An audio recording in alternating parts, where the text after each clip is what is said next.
Welcome to the channel. Today we're working on getting Nugget ready for our big adventure at the end of the month. We've gotten some stuff taken care of. We're going to do a little bit more today. Need to drop the drive shaft, need to replace the gasket on that window back there. Thinking about putting in a speedometer cable, which will be kind of nice, so stick around.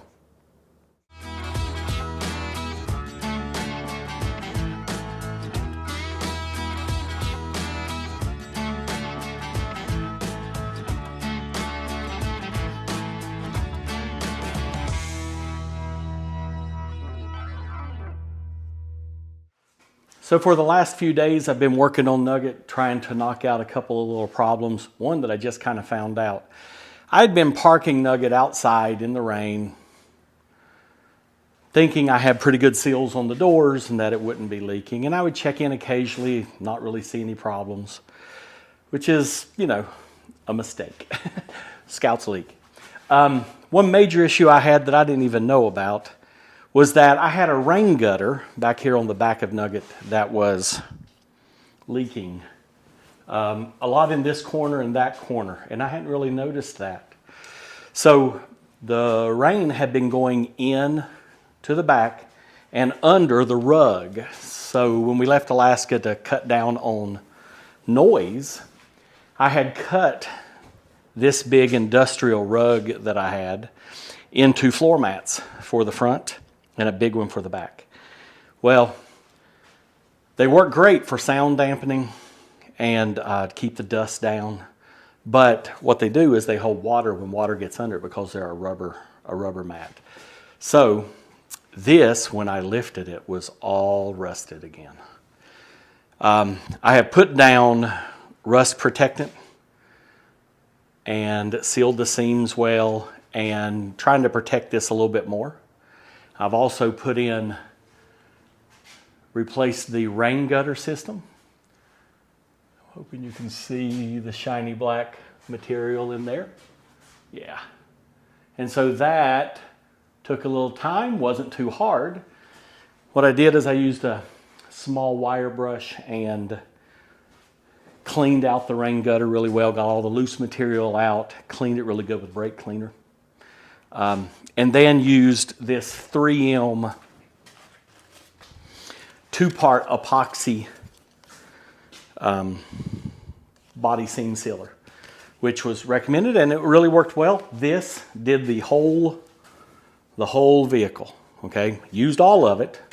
Had a little left over, stuck it in a couple little spots that I'd seen that might seep water at times, but basically the whole thing. So got that done. I will say, if you do it, I'd masked it off with tape, and at about the time I should pull the tape off, my son called and needed me to take something to him, and so I did, and I came back maybe 20 minutes later, and getting the tape off was awful. So, yeah, about 10 minutes in, I should have pulled the tape off. So did that. You can see here what the rug looked like. This is going to be horrifying, okay? I am a bad Scout owner.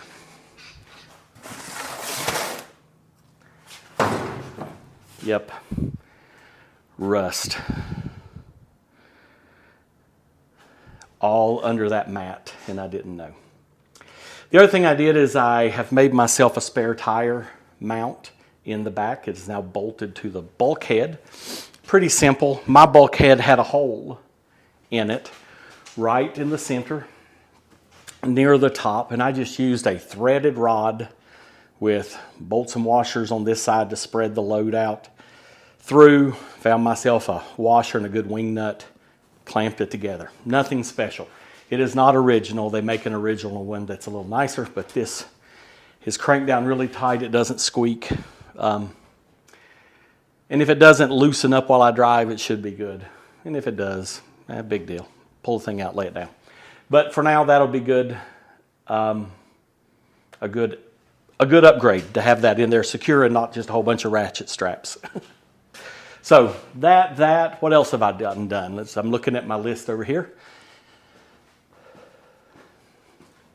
So rust protected the floors. Oh, the old door gaskets, the door gasket glue had ripped out and they had started getting loose. And so I re-glued them back in.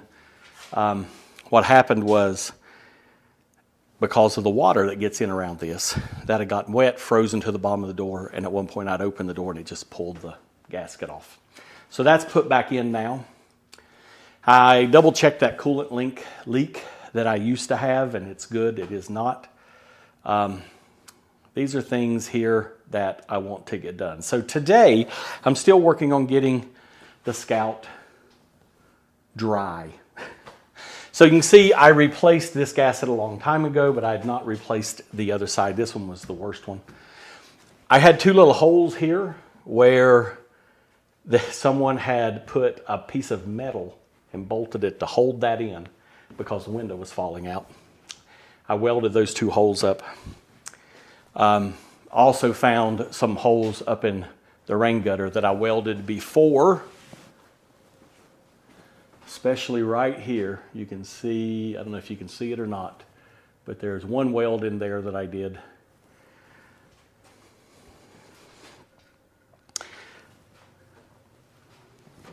So we re-glued this one in, but today we're going to do a couple of things. One, first off, I'm going to pull the drive shaft. I've had a vibration in the Scout, okay? And I've had the tires rebalanced. That wasn't it. So right now, you'll see the Scout is actually up on floor jacks off the ground. Yep, right there. See? Jacked up, all four wheels. So I put it in gear and ran the vehicle, okay? And so here in this video, you can see that the drive shaft is moving up and down slightly. It's just got a little wobble to it.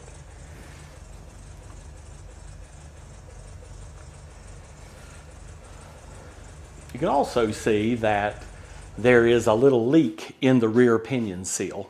So that one kind of needs replaced. It seeps, it doesn't leak. It's just a little moisture there. It needs done. I thought it was probably that bearing behind the seal, but when I sent that video to a local drive shaft guy, he said he thought that my drive shaft was just out of balance. Maybe I hit it on the Nugget launcher in the Hurricane Creek video. So yeah, that's possible. Also might have hit it on rocks, who knows.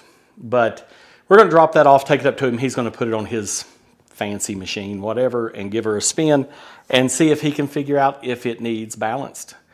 The other issue that could be taking place, and some of you out there will probably know better than I do, this Scout came with a Dana 20 transfer case originally, and a Dana 20 has the output shaft for the rear drive shaft in the center of the vehicle, okay? At some point in its history, it was switched over to a Dana 18. I'm guessing somebody blew up the transfer case or something, I don't know. But it has a Dana 18 on it, which I'm happy with because it allowed me to put the overdrive on for the trip down from Alaska, which, you know, gave me like 10 more miles an hour all the time.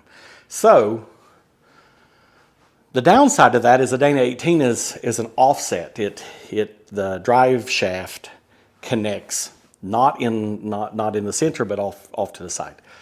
But it came from a Scout 80, most likely. On a Scout 80, the rear pinion, the rear differential is set off to the side also, so it gives a nice straight line back to the rear axle from the offset Dana 18. Well, mine's an offset Dana 18, but a center rear axle differential. So my drive shaft actually goes at a slight angle back to the center. Not a huge deal, I don't think.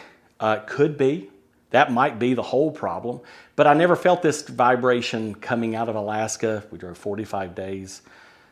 Never even noticed it. I noticed it coming back from Hurricane Creek. And if you see that video, you'll know why I think it might be something that happened there. So, you know, there might have been a small problem that just was made worse by that trip. It also just might have been it's time for that bearing to wear out. Not sure. All I know is through the video, you can see the end of the drive shaft closest to the rear axle going. It has a little wobble at an idle speed as it sits here off the floor. And I'm gonna take it to a guy and see if he can figure it out. Not even sure if you can balance a 50-year-old drive shaft, but we'll see. He seems confident. Okay, so here under Nugget you can see, so the drive shaft comes from the center, but then is offset to this side. In a Dana 20, it would have been here, where the overdrive is now. So there's a bit of an angle going back. So this is a shot from the center of the vehicle, and you can see how this goes down. So it does pull out a little further than it probably would in factory to make up for the angle, but I certainly don't think it pulls out too much there where it expands. So I don't think that's the issue. I think it's out of balance, and hopefully he can figure it out. It does touch a little right there. This is my emergency brake cable that is connected to nothing because I don't have any cable. That's a problem for another day. Today, I have a brick. Today, we're going to drop the drive shaft. Bolts here, there. I'll go ahead and grease this U-joint again on both ends. I do that pretty regularly, so I don't think those have worn. Those are new from Alaska. So 10,000 miles on them, but they have been greased a couple of times. So I don't think that's the issue. I have a little leak down here, as you know, it drips a little over several days. That's what I've got here on the floor, which doesn't seem like the end of the world. That pinion seal there needs a little attention. It seeps, but it never drips. And that pinion seal back there seeps, but it never drips. So at the moment, I'm not worried too much about it. And then I also have this. Okay.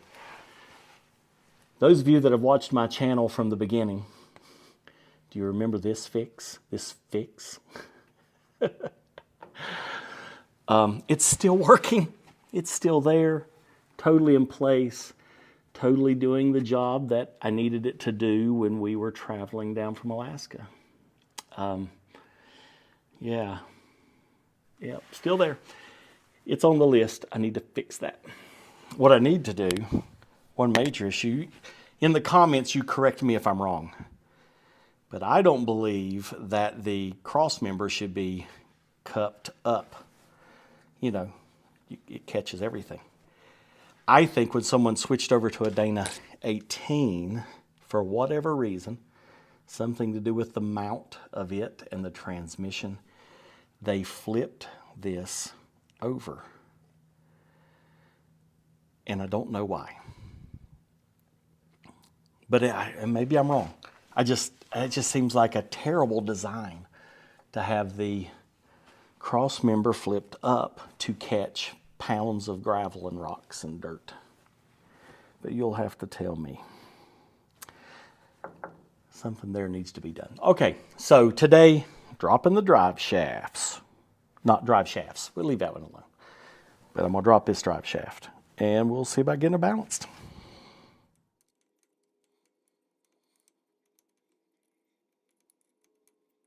Thing I have done is I have put a mark here to show where it is so he can take a look at that and see what he thinks. But that certainly does not seem like it's out too far. So the drive shaft is out. This is where that brake line rubs. That should clearance itself in time. I've looked it over trying to see if there's any dents. There's a couple rub marks here on it. I'm not sure what they're from. A little bit of grease there on it, but I don't think that would be it.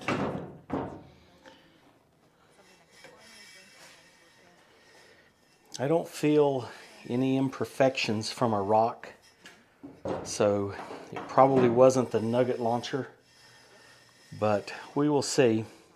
This thing spins I think it's supposed to. I don't think that's a problem. Anyway, I've got my U-joints taped off so they don't come out. And I've not greased it. I'll take it to this guy first, but then I'll go ahead and grease all my grease fittings before I put it back in. So let's get that up to the shop and see what he thinks. All right, Virginia driveline and differential is going to take a look at it. So now I have the drive shaft dropped off. The guy says it might take a day or two, so he'll let me know when that's ready. He did say that a drive shaft, when you put it in, can handle being, at this angle, up a little bit, or it can handle being over a little bit, but you might get a vibration if you're both up and over, which I am slightly. So maybe that's the vibration that I'm seeing. Maybe this is nothing to do with the new vibration that I got after Hurricane Creek. But we'll just wait and see what he has to say, put it back in, see what happens. Anyway, right now, I think we're going to cut the old window out of the passenger side back. The gasket there is very rotten. And so let's go ahead and get it cut out. My brother said he would stop by tomorrow, maybe, and help me put it back in. As you can see, it is pretty bad. So we'll get that cut out today. That way, if there's any rust or anything, I can go ahead and do a little rust treatment on that before we put it back in, let it dry.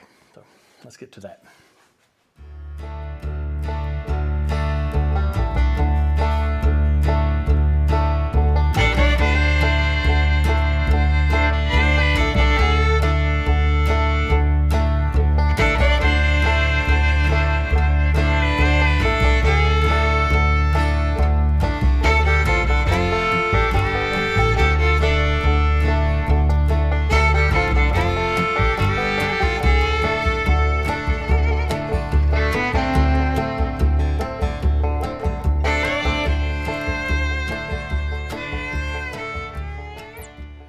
All right, well, you can see there, it's not bad.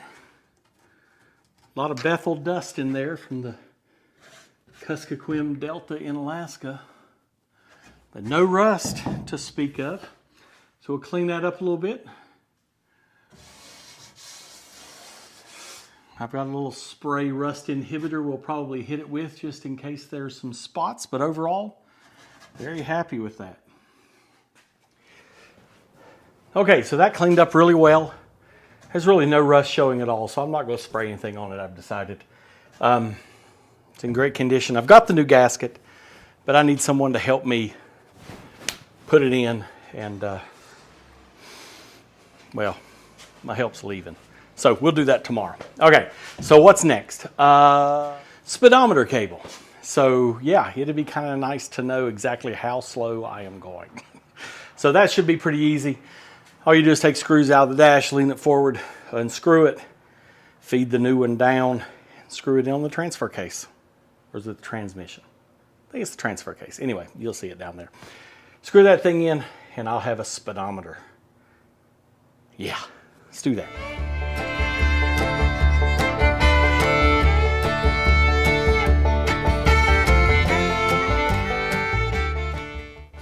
So my speedometer cable comes through here, through this hole, and it goes across and down on the other side of the motor. The connection onto the transfer case is on that side, or transmission. I don't know. We'll get down there and look.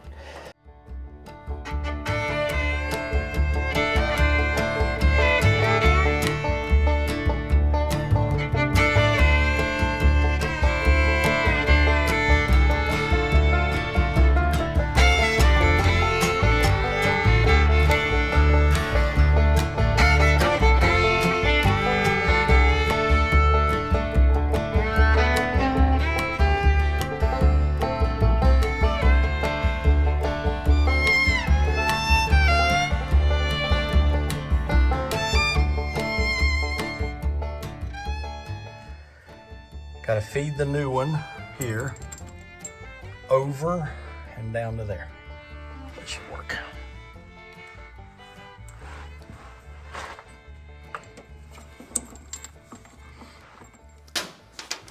Okay, so speedometer cable is in now, down and hooked up. Be sure and tighten that bottom one up pretty well because it will leak oil if you don't. It is a direct line into the inside of your transmission, not transfer case. Anyway, that's on. Now I'm not sure. Hang on.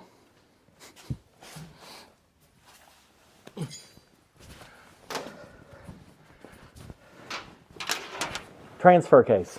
Okay, so make sure that's good and tight. That's in. I've spent a little time. I had a little seeping oil leak in the front, but a couple of my oil pan bolts they weren't super snug anymore, so I snugged all those up. And that's it. So anyway, it's nighttime. I am calling it quits for tonight, and we will get back to you when I get a little help to put that window back in. So stick around. Okay, welcome back. It is the next day. Got my glass, got my gasket, got my wife who says she'll help me when I'm ready. So let's get the gasket put on here and get it set up, and then she'll come give us a hand putting it in. So here's the gasket. You can see in the profile. So these little fins help hold it into the metal of the Scout. This is the outside. Your glass is going to go right in there, and this is going to hook on the inside.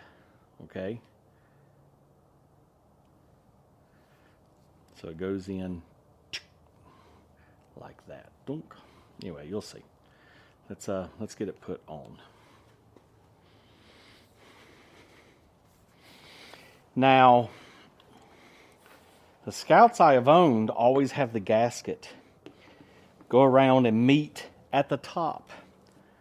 And then the gasket shrinks over time and you end up with a gap. So I always do it the other way. I'm not sure why they chose to do it like that. But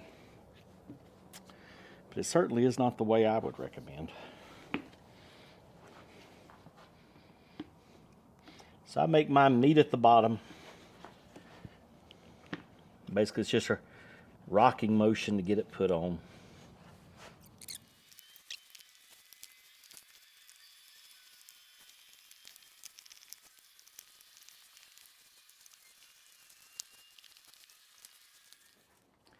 So I have it on now.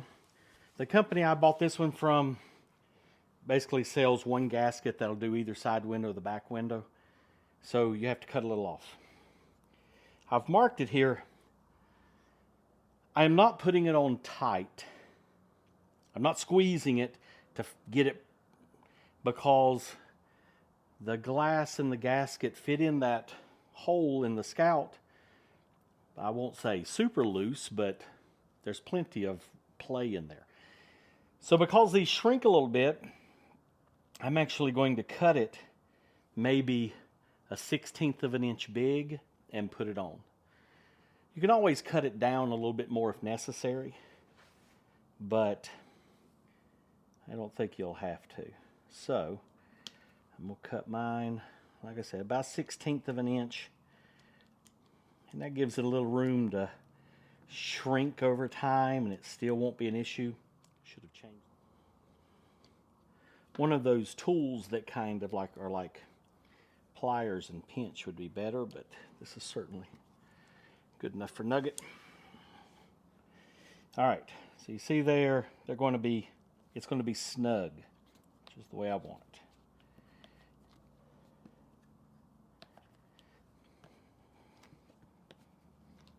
Okay, so there's my gaskets in place.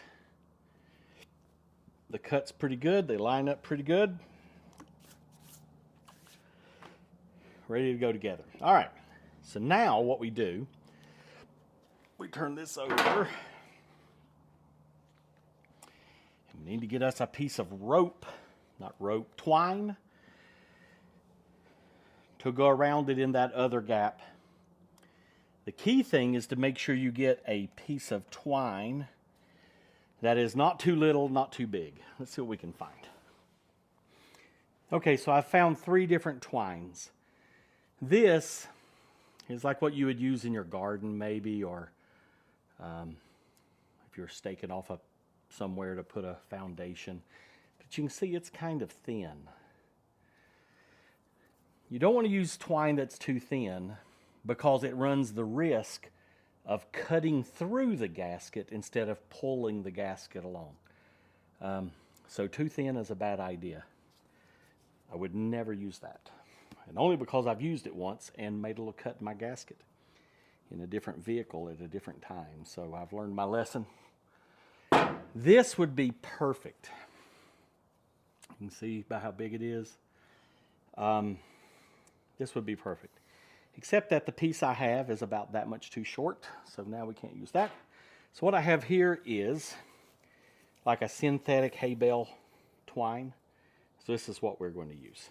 It's size-wise just slightly smaller than I would like, but if I'm careful, I don't think that this will give me trouble. I want to put the bottom of the glass in first. That way the weight of the glass is sitting on the gasket while I am finagling the rest of it in. I think this is going to be my last corner. That'll be my first corner. But essentially what you do is wherever your last corner is going to be is where you want to have your knot, you know, when you tie it. Okay? So we're going to start here in this corner, putting it in. So we're going to start here. Basically, you're just opening up that gasket and putting it in the gasket. When we put this in the hole and I pull the string, it's going to flex the gasket open and get the gasket into the Scout. So I've gone all the way around, and now I'm going to tie my knot here in this low corner. You want your knot to be in the first corner of the part of the window that is going in first. So I want mine to be here. So now I've got my string on. The next thing I do is I put a little Dawn dishwashing liquid around the gasket to help it slide in, especially on the rope inside that crack. It doesn't take a lot. Mostly I do it, I want it to be in the corners. They're the hardest things to come around. And in the beginning, it might be harder to put in. So just a couple dots in there is enough. Doesn't have to be a lot. It's kind of hard to open it back up after your hands get Dawn dishwashing liquided. But if you can get it open and get your finger, just kind of go around it a little bit. Smear that stuff around. It'll help. All right. Sufficiently lubed. So, now we're ready to install. Okay, so my lovely assistant is here to help. We have our glass ready. April, put that string inside. There you go. And we're gonna come right, you don't have to pull, just right there, perfect. So April's job is to make sure this doesn't hit the ground. Right now you can put your hand up here at the top and down at the bottom. And as long as it doesn't slide down, you're doing your job, okay? Now I'm gonna go inside and start getting the gasket put in. You're in a cage, I am. like a pet. Look, it's Pet Jeff. Okay, so I'm trying to get the camera in such a way that, can you see that corner? Probably not.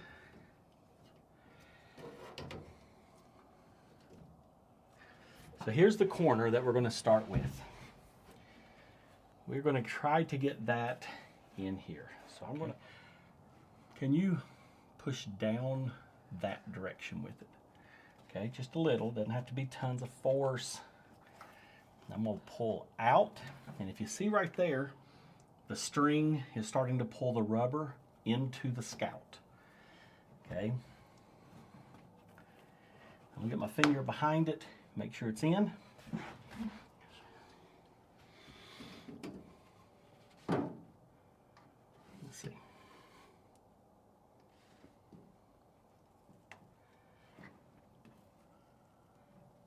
As I pull that rubber, it is bending the rubber into the scout. Okay. April, if you'll put your hand at the top and kind of pull down slightly, just not so much it would fall. You should keep one hand under. Yep.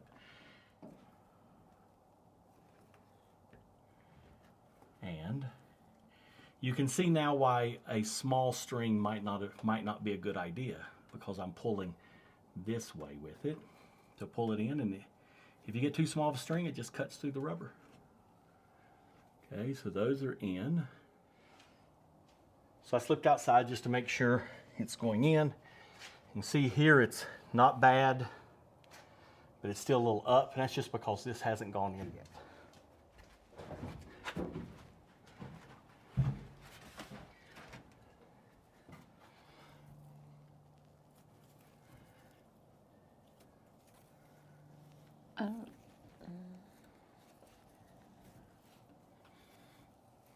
I don't feel like that's going in. It is.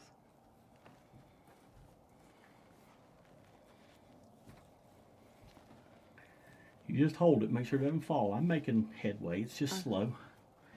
All right. Do you put Vaseline in there? Dawn dishwashing liquid. I was going to say, it smells like perfume. Does it smell like summer rain? Well, it smells more like a baby, but...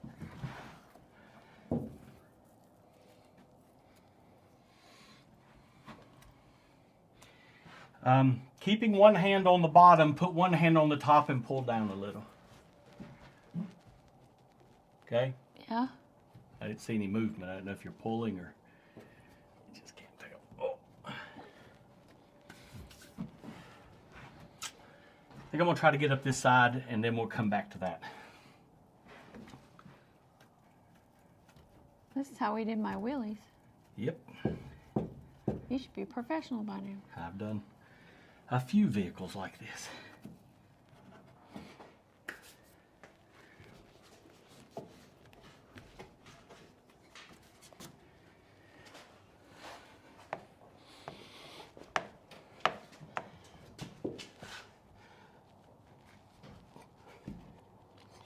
There we go. Well, there you go. There we go. So when you start making a curve, a little bit of this kind of motion as you come around helps. Clockwise. What's that called? A spin? All right. So you see it kind of coming in now. Not too hard. Some of this. If it gets hard, I do this and it starts kind of working its way in. This size twine, in my opinion, was still a little too small. It is creating a little concern about cutting, but it did not cut. It is in. Woohoo! There we go. Oh, my knees. Cat, you're nuts. Who's the bigger cat?